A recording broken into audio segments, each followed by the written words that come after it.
ser más inclinada, ¿no? Tanto en el sentido antihorario como en el sentido horario, y esto va a cambiar la relación del punto naso. El punto A o punto subespinal, ¿no?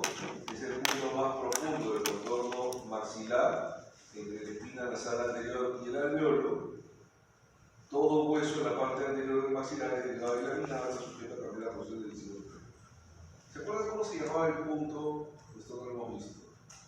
Entre la corona dental y el hueso alveolar, el punto que une el hueso alveolar con la corona del incisivo, próstimo, y se representa mediante una P mayúscula y una R minúscula.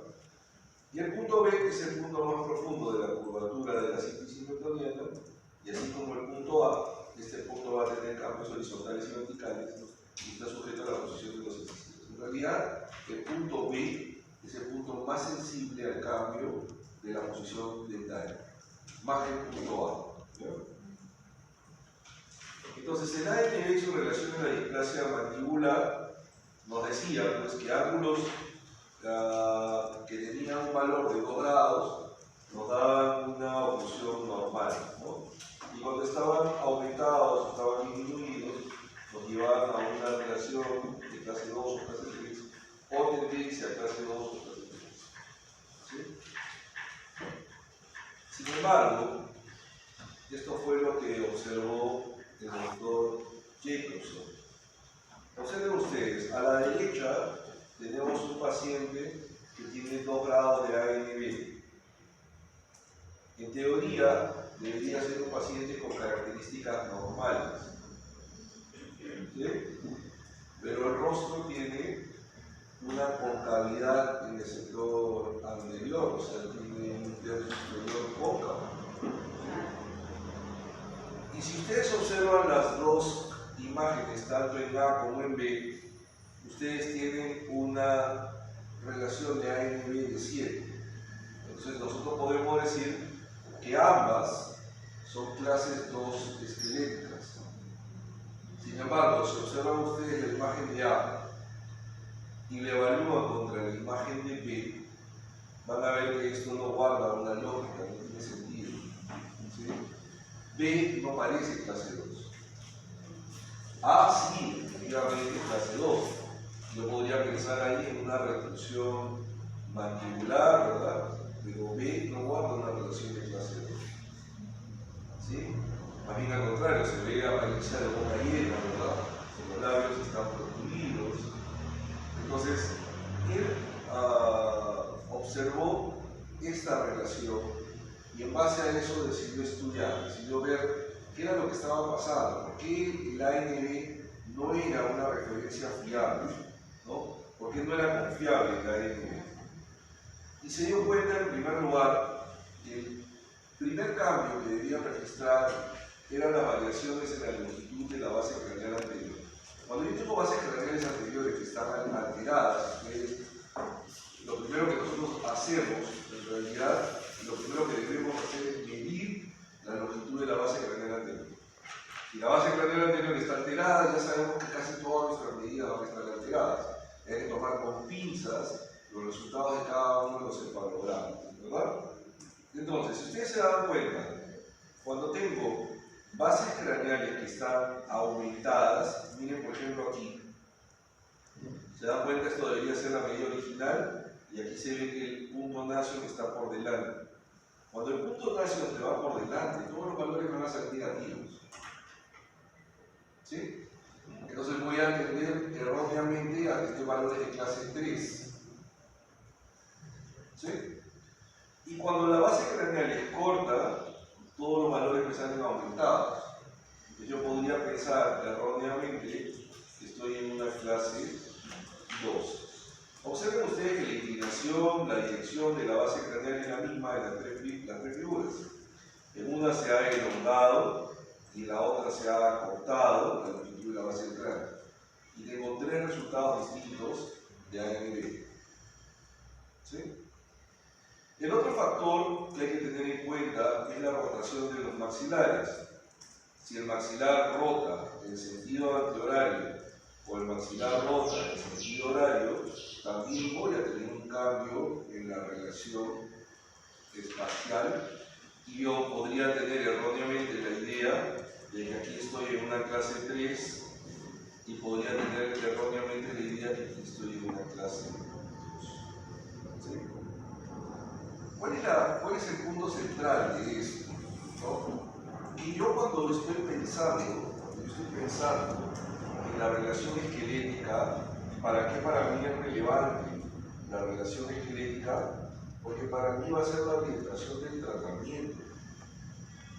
¿Sí? Si yo concluyo que mi paciente es una reducción de clase 3, entonces mi mecánica y mis estrategias de tratamiento tendrán que estar dirigidas a la corrección de una clase 3. Si yo termino concluyendo que mi paciente es una clase 2, entonces mi estrategia de tratamiento debe estar orientada a que voy a manejar esto como una clase 2, ¿verdad? Pero si espacialmente esto no guarda relación en la relación entre el maxilar superior y el inferior, entonces yo no puedo tratar como una clase 2, por ejemplo, a este paciente de aquí. Así la ANB sea de 7 grados.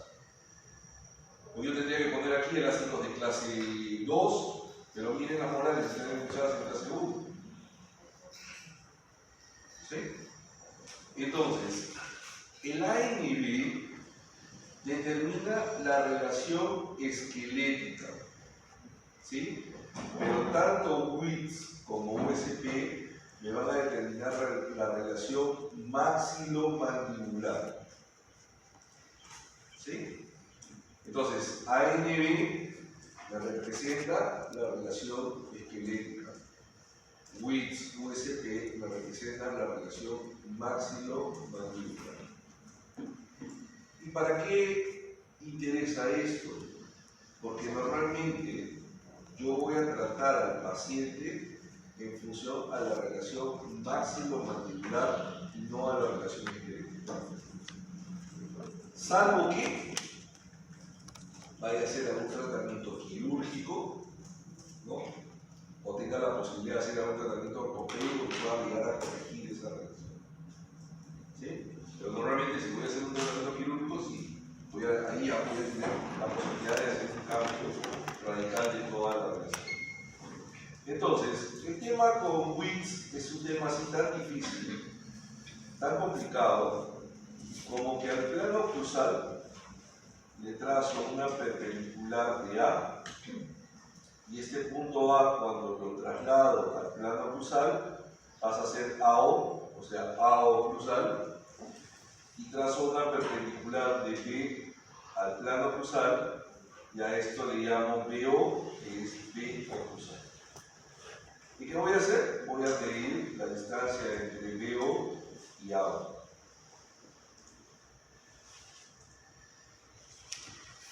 Entonces, por ejemplo, en este caso, yo tengo un paciente que son los dos que vimos antes, ¿no? ¿Sí? 7 grados los dos, pero cuando mido la distancia de BO a O, entonces aquí tengo 10 milímetros de distancia. Cuando el punto A está por delante de B, los valores son positivos. ¿Sí? En este caso, por ejemplo, tengo un valor de 0 milímetros. O sea, ambas son relaciones esqueléticas de clase 3. Pero aquí tengo una relación maxilomandibular de clase 2 y aquí tengo una relación maxilomandibular de clase 1. ¿Sí? Tengo aquí, por ejemplo, 6 grados de ANB, pero para WITS la relación es de 0 milímetros. ¿Cómo voy a tratar esto? Como una clase 1 con protrusión del incisivo. Tendré que ajustar la parte anterior de la oclusión para poder hacer la corrección de esta valores. ¿Sí? Entonces, el promedio de los valores para WITS es el siguiente.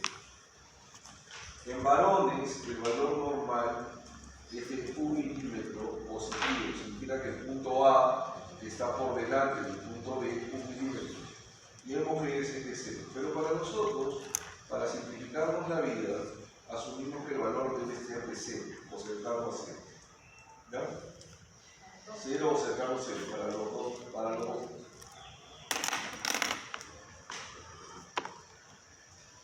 Entonces, en displasia de clase 2, el punto BO estará colocado en una posición posterior al punto AO, y en la clase 3 estará invertido y obviamente el valor es negativo. ¿Ya? El valor es negativo. Cuando el punto BO está delante del punto AO, entonces el valor es negativo.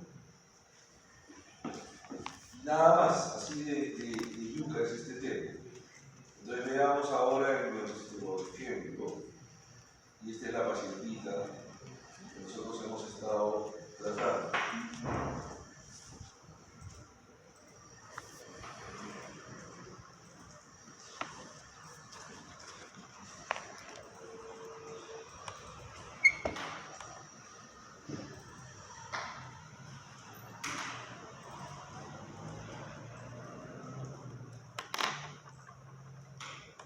Trazo el plano cruzal entre cruzamiento de incisivos en la zona anterior del punto de contacto distal de la molar y trazo perpendicular del punto A al plano cruzal.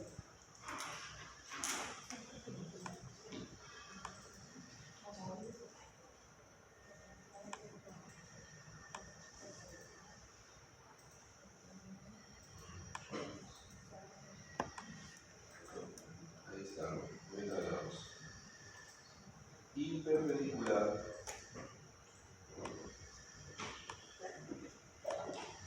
del punto B al plano.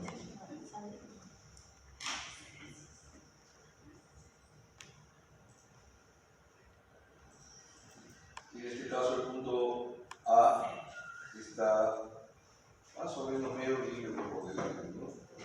¿Sí? Medio milímetro por delante del punto B. O sea, esta paciente, a pesar de la relación esquelética de clase 2, de toda la relación esquelética de clase 2, la relación máximo-mandibular de clase 1. ¿Sí? Ahora, ¿cuál es la lógica? ¿Por qué se ha producido esto? ¿Por qué esa relación máximo-mandibular está en clase 1 cuando esqueléticamente es una clase 2? ¿Quién es responsable de esto?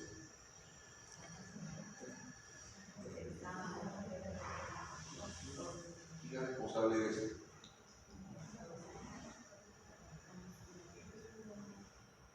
¿Ah? No. ¿Quién es responsable?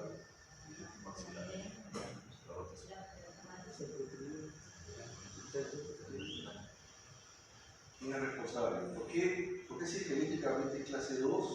¿Por qué máximo-mandibular es clase 1?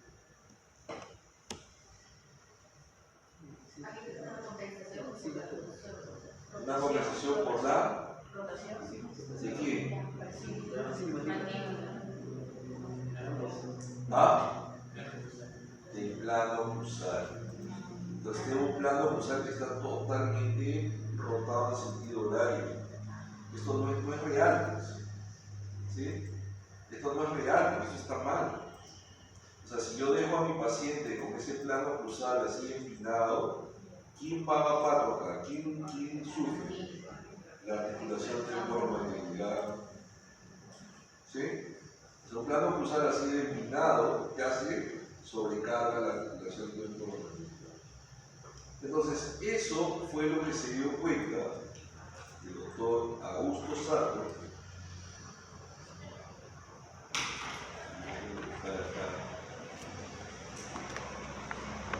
Vamos a ir de frente a la análisis, ¿ya? El doctor Sato se dio cuenta de este problema y él dijo, o sea, hay que generar, y está bien, no hay que creerle a ANB, porque es verdad que ANB genera mucho sesgo dentro de la medición, pero el plano cruzal también. Y Wills, ¿sobre quién basa la medición? Sobre el plano cruzal. Entonces Wills va genial mientras no tenga grandes alteraciones del plano cruzal. Pero cuando tengo grandes alteraciones del plano plano acusal, ahí sí ya tenemos un problema. Entonces vamos a duplicar nuestra diapositiva y vamos por partes.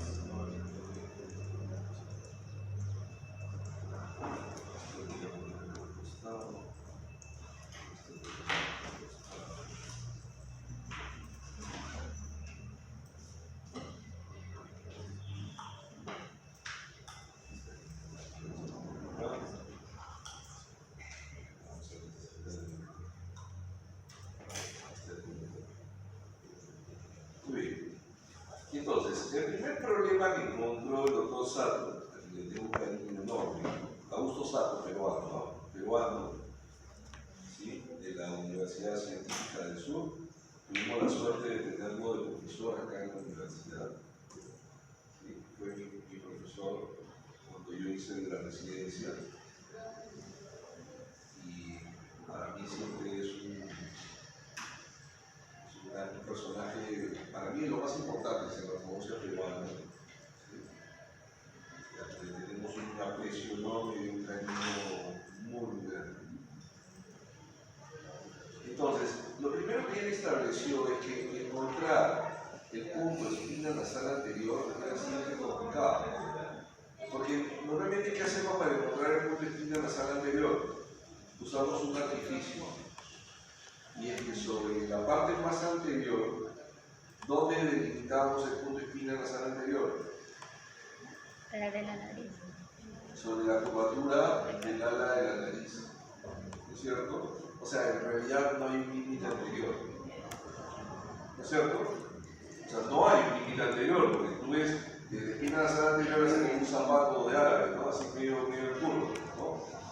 Entonces, para evitar esto, él trazó un primer plano con el punto A.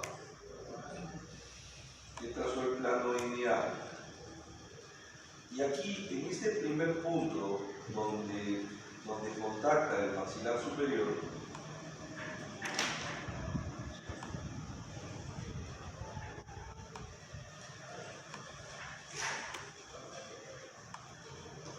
ese punto de ahí, él lo llamó el punto P'.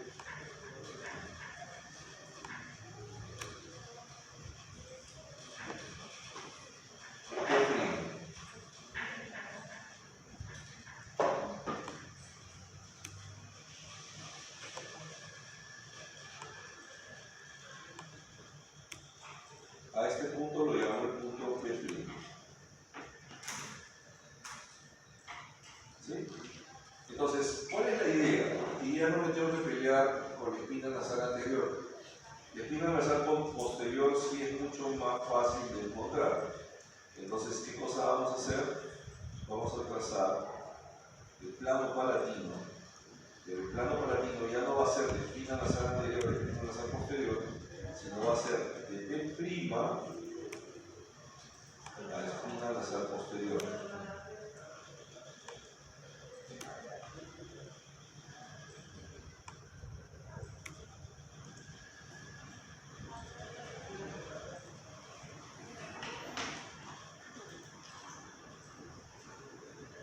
¿Bien?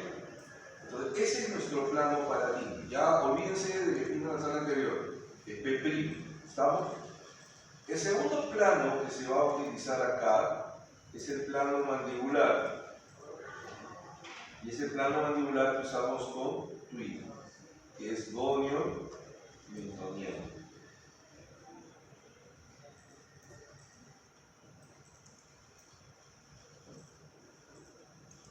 Gonio mentoniano. Y a este plano él le llamó plano M1.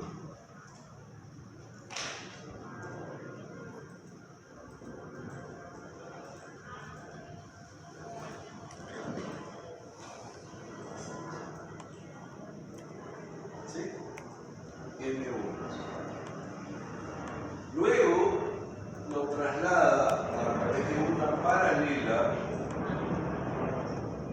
Este plano es trasladado mediante una paralela hasta el punto infradental. El infradental es el equivalente del prostio pero en el arco inferior. O sea, es el que une el proceso alveolar con la corona del incisivo inferior.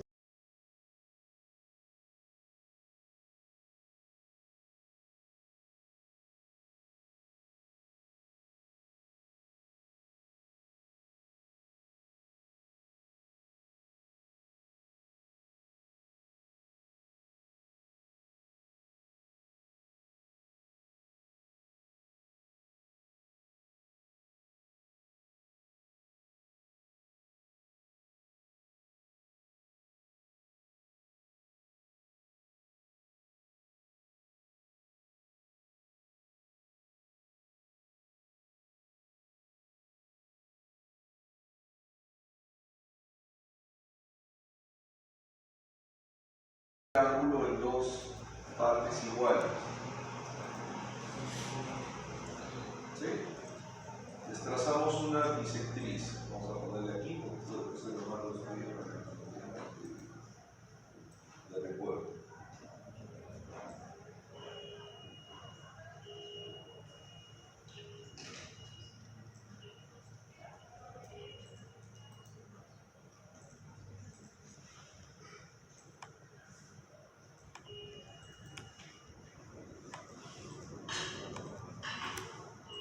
Esta es la bisectriz.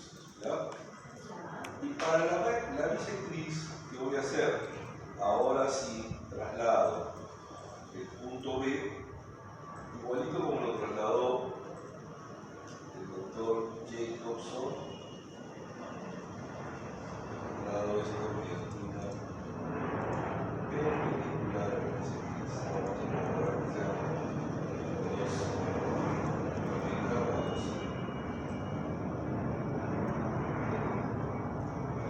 Y mediante una perpendicular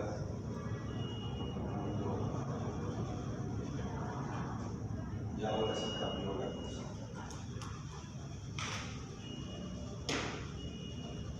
Entonces, al punto A,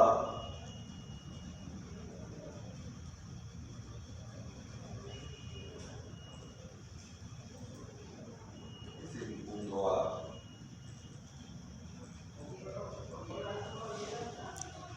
cuando lo proyecta a la bisectriz, este punto A cambia de nombre y se transforma en A'.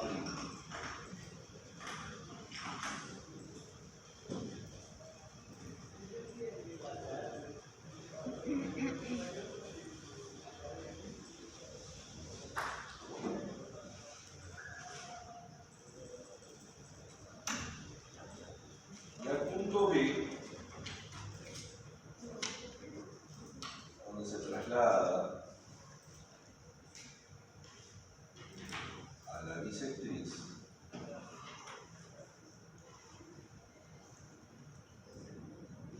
se denomina B'.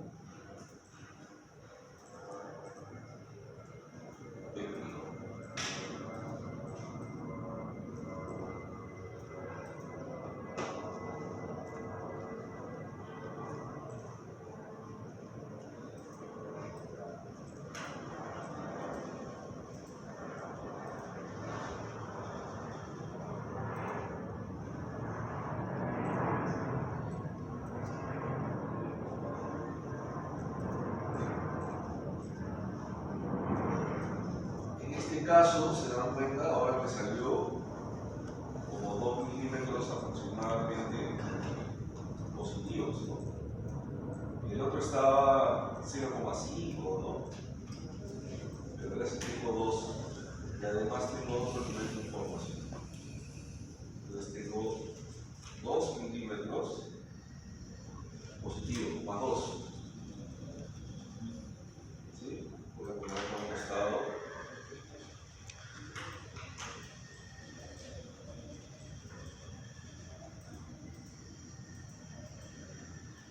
Vamos a poner aquí USP 2 milímetros.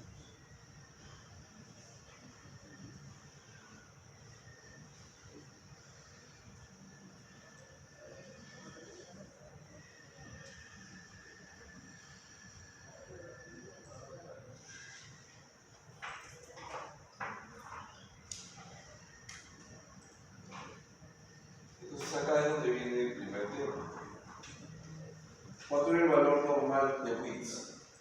0. Para una clase máximo mandibular 1. El valor que encontró el doctor Sato para una relación máximo mandibular 1 es de menos 4.5 milímetros. Menos 4.5 milímetros.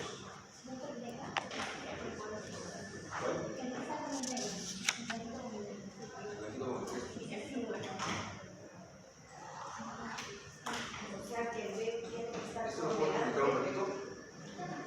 Una información.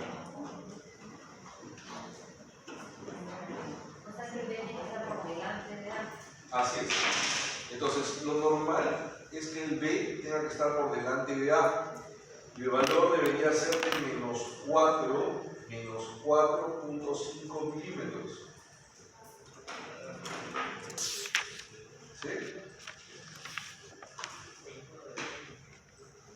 Entonces, esta es la razón por la que nosotros preferimos utilizar USP en lugar de usar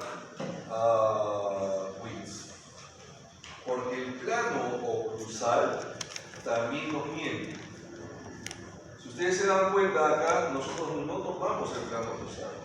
Y que ser sincero, la verdadera relación entre maxila y mandíbula estaba alterada por la eliminación del plano oclusal.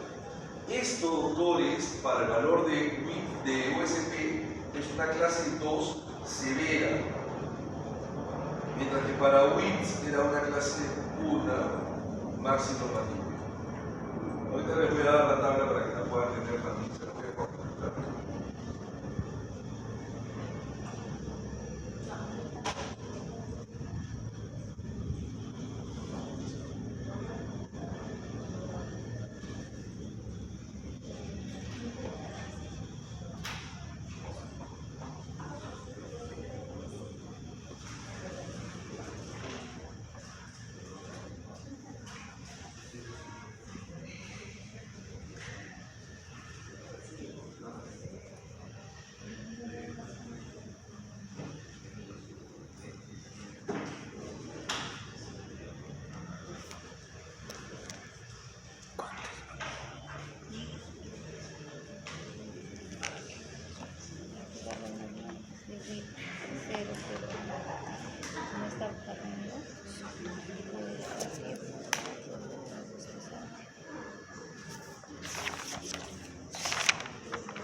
El valor normal, el ideal, está en menos 4.5. Acá estoy en el rango de una clase 1.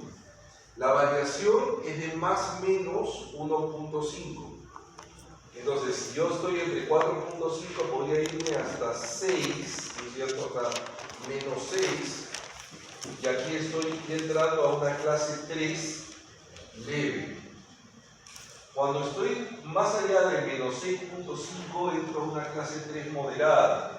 Y cuando paso de menos 9 entro a una clase 3 severa. Para el otro lado, hasta menos 3, tengo la entrada a una clase 2 leve. para un valor de -2 estoy entrando a una clase 2 moderada. Y por encima de más 0.5 estoy entrando a una clase 2 severa. ¿Cuánto tenía mi paciente? 2. 2. O sea, estoy en una clase 2 severa. ¿Sí? Wills me decía que estaba en una clase 1. A esa paciente podríamos haberla tratado como una clase 1.